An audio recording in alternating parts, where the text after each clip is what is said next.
I want to introduce a new series called the Seduction series. Seduction is a superpower. It is the power of influence and enchantment too. It's like we go under the spell of something or someone.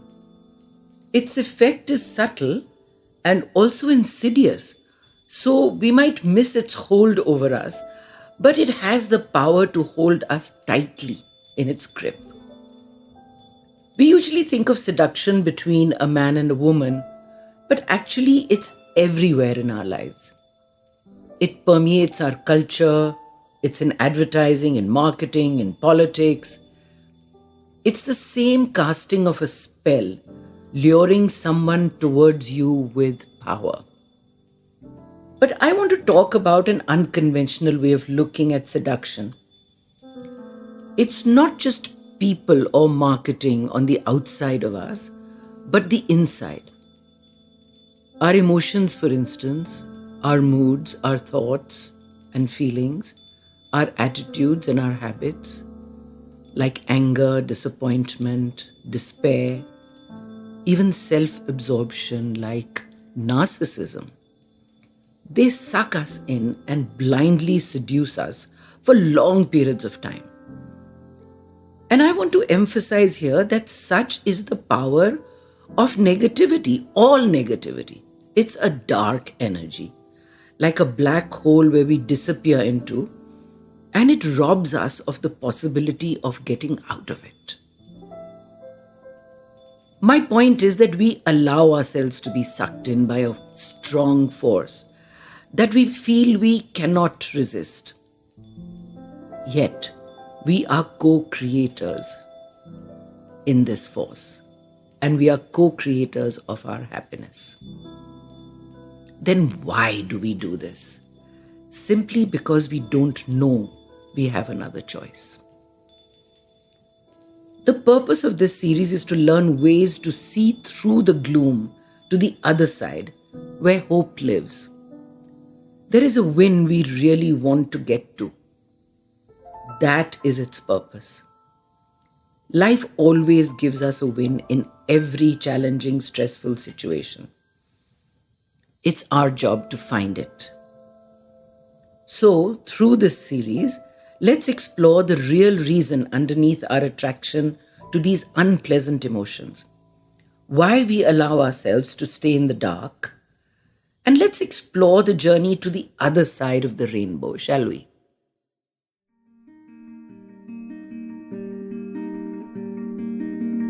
Join spiritual psychologist and India's #1 biofeedback practitioner, Ritu Malhotra, as she guides you through the paths of self-discovery and personal transformation so that you can live in alignment with your values and purpose. You are listening to the Cellular Alchemist podcast, and here's your host, Ritu Malhotra. The seduction of success. Today I want to talk about the connect between success and dissatisfaction. Even when we are at the pinnacle of success, why don't we feel it? Why is it so elusive?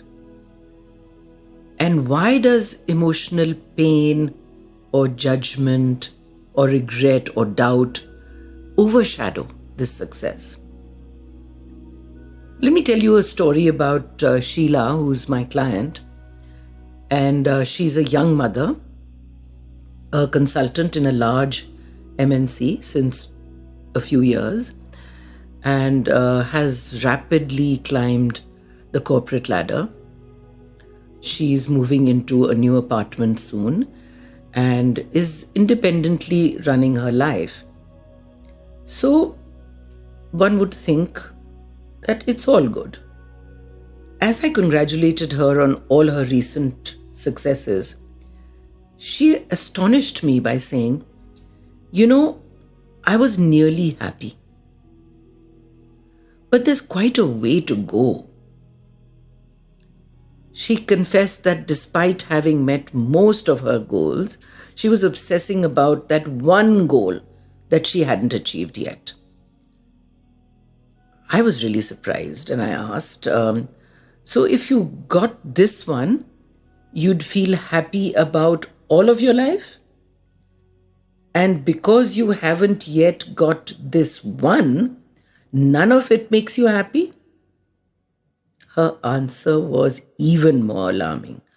She said, how can you be happy about failure? Sheila's reaction to her achievements is dispiriting, and it is so common and familiar. How many of us focus on what we haven't got than what we have? Arthur Brooks, one of my favorite writers, says it perfectly. He says the insatiable goals to acquire more, succeed conspicuously, and be as attractive as possible lead us to objectify one another and ourselves. When people see themselves as little more than their attractive bodies, jobs, or bank accounts, it brings great suffering. Love and fun are sacrificed for another day of work. In search of a positive internal question, am I successful yet? We become cardboard cutouts of real people. Amazing, isn't it?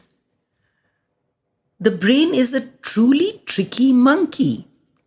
It seduces us with expensive toys, prestige, money, and all kinds of acquisitions. Short-lived pleasure, possessions take away everything, every shred of happiness. And as the pleasure ebbs away, we seek it again.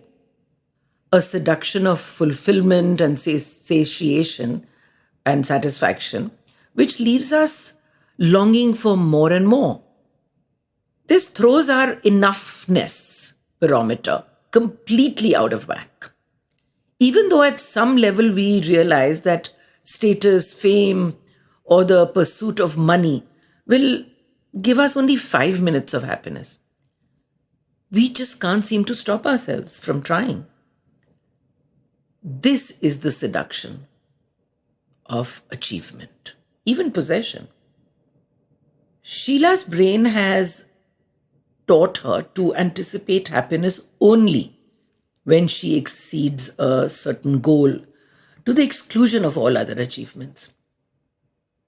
So the brain tricks or seduces us all into being dissatisfied, and we learn to continue the same response.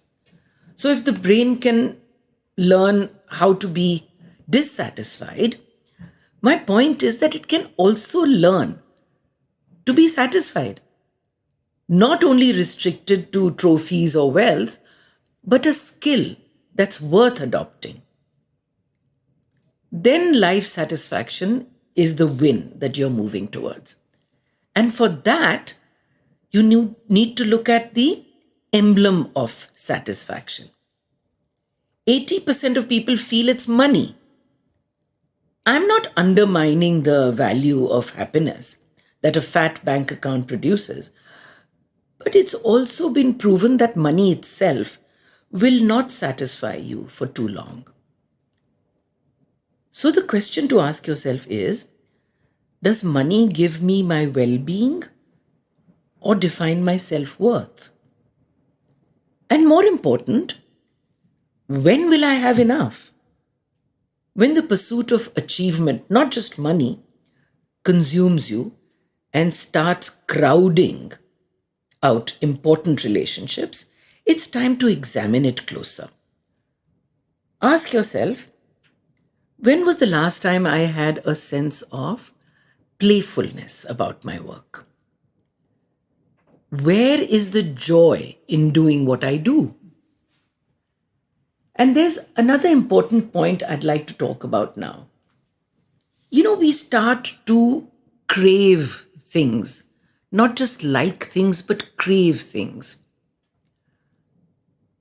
I want you to see how craving is very different from liking. You may like to be admired, we all do, but do you have to have the admiration of others, to feel respected.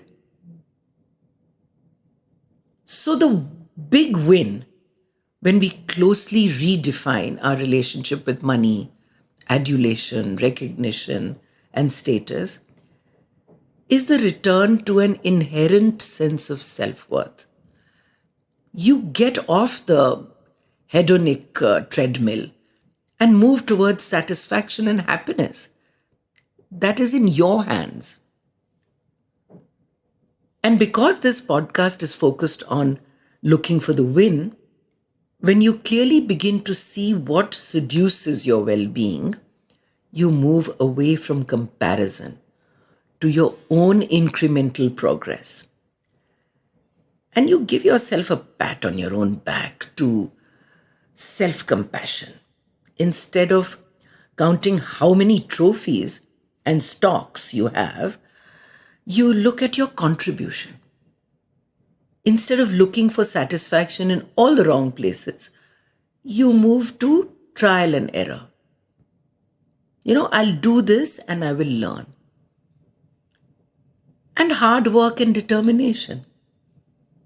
Those are the things that get more meaning then. Now close your eyes for a minute.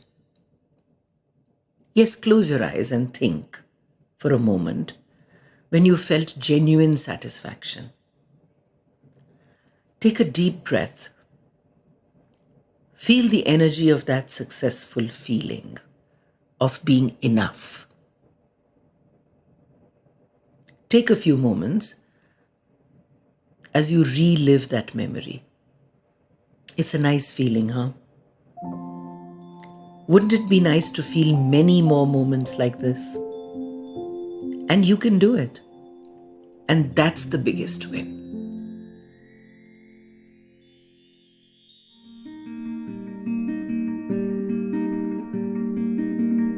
That was this week's episode for the Cellular Alchemist podcast with spiritual psychologist Ritu Malhotra.